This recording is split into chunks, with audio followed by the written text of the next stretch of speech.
ఎవరు చూస్తున్నారు కదా, నీ ఫోన్లో ఏదైనా ముట్టుకుంటున్నావా? ఎవరు చూస్తున్నారు? ఎవరు చూడట్లే.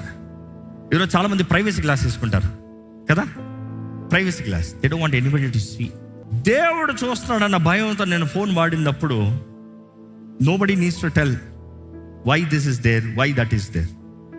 The fear of the lord, దేవుని ఎడల భయం కలిగిన వ్యక్తి నీ జాగ్రత్తగా ఉంటావు. నీ మెసేజింగ్, దేవుడిని చూస్తున్నాడు, దేవుడు ఉన్నాడు అన్నప్పుడు నీ చాటింగ్, నువ్వు చూసేది, నీ వీడియోస్. ఈ రోజుల్లో అంట బోల్డ్ మంది భలే తయారు. ఒక తల్లిదండ్రులు వచ్చి ఇట్లా చెప్పారు, ఏంటంటే మా పిల్లలు చాలా తెలివిగలండి, వాళ్ళు ఏం చూస్తున్నారని పరీక్షిస్తానికి యూట్యూబ్ హిస్టరీ వెళ్తే అంత పాస్ చేసి పెట్టేశారండి. అవునా? ఓ, నువ్వు అనుకుంటావు నేను చూసాను మమ్మీ డాడీ చూడరని. దేవుడు చూడడా? అన్నీ చూస్తూనే ఉన్నాడు. నీ హిస్టరీ మొత్తం ఆయనకు తెలుసు. నువ్వు క్యాచ్ క్లియర్ చేసినంత మాత్రాన, హిస్టరీ క్లియర్ చేసినంత మాత్రాన క్లియర్ అయిపోలే.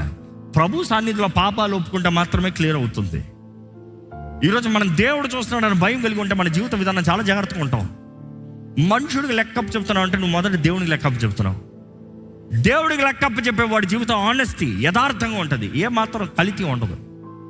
ఈరోజు మన జీవితం దేవుని సన్నిధిలో యథార్థంగా బ్రతకాలని దేవుడు కోరుతున్నాడండి.